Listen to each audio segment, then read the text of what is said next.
in season 5, our farewell season, a lot's going to happen, of course, as always, on Switched at Birth. And the girls are in China. The girls get a phone call and have to go back home, and that pretty much informs the rest of the series. It's a weird thing when you've been gone for 9 months, when you go back home and you have to pick up with your old life that you left behind. So it's a lot of them rebuilding the two girls and them kind of figuring out what their lives as adults are going to be. I think what you see mostly in this new season is the girls becoming women.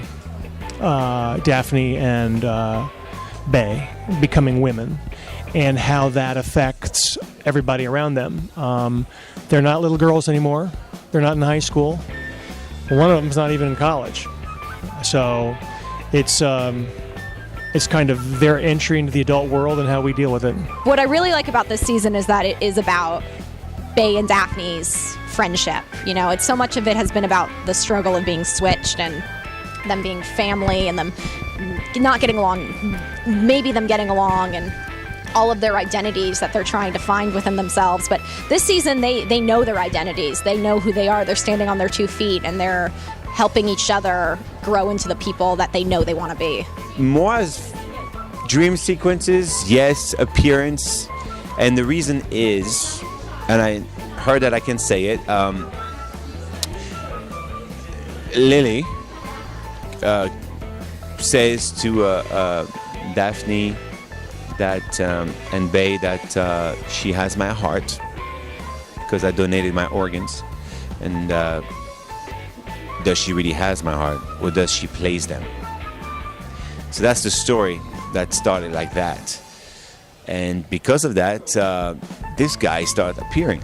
It's kind of a beautiful, well-written show, and I can't wait for people to see it. As far as Toby goes, he's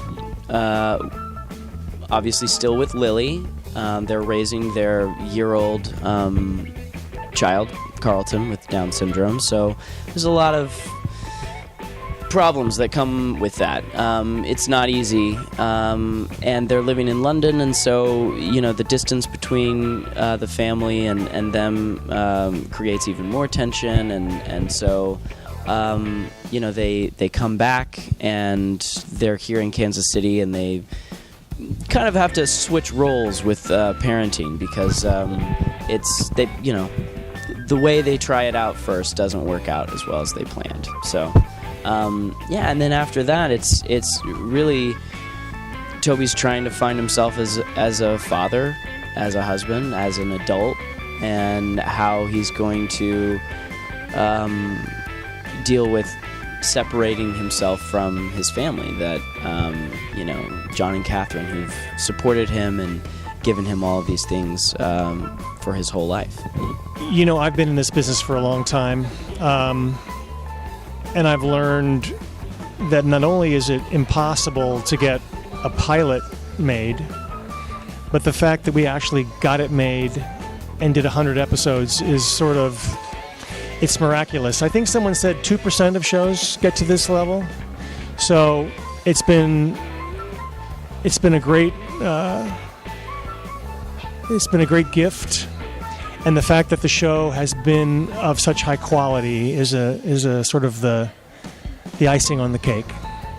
We found out that this is our last season last week, so it's still processing for all of us. But you know what? We've had such an amazing run, and me personally, when I see a show that just goes on too far, you only want to celebrate and do the good stuff, and I feel like that's what we've done. We've had an amazing journey. The story of Switched at Birth has carried on and gone to new places, but we haven't jumped the shark. So I feel like it's perfect, and I think it's going to be a really great last season and a nice farewell to the Kinishes and the Vasquezes and the whole Switched at Birth family. Crazy, yeah. It's I don't think a lot of people realize, like, when you get a show, most of the time it doesn't get picked up, or most of the time it doesn't last longer than 10 or 13 episodes. So I think it always takes you by surprise when something goes for as long as Switched at Birth did go. It's insane. You're like, wow, I spent 5 years of my life in Valencia, California. I believe the 3 episodes that took for me to die, those were the best, to me, best episode that I was part of here. And obviously when I arrived, when my character was introduced and the ups and downs, is he good, is he bad, it was a great ride. And then you end up on a very high note just because it is not easy to die on TV and to do it well. And I was very pleased with the results. So thanks to Lizzie and Paul and Sean for this. On-set secret. Vanessa Morano, who is 30 some odd years younger than I am, knows more about the entertainment industry than I will ever know in my entire life. We call her 30 years in the business, like she's smoking a cigarette like the old time. That is my secret for you. Oh my God, a secret. There's not really any secret. We didn't sleep with each other. That could have been a good secret to spill, right?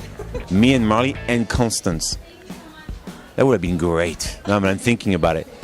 But no, sorry, I'm going to disappoint you guys. How, a secret? I swear to God, I don't really have too much of a secret here. Leah will break into song, and there's a specific memory that Katie and I both have of it being 2 a.m. But you're dead, Dad. Surprise, he's back for 100. Leah will, or maybe you're going to do Gilles after this. I don't know if I know any secrets about Gilles. Because Gilles doesn't have secrets. Gilles is just very honest.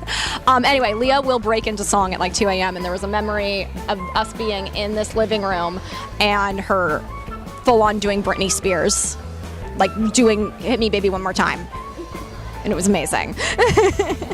So that's my celeb secret about Leah Thompson. She dances to Britney Spears.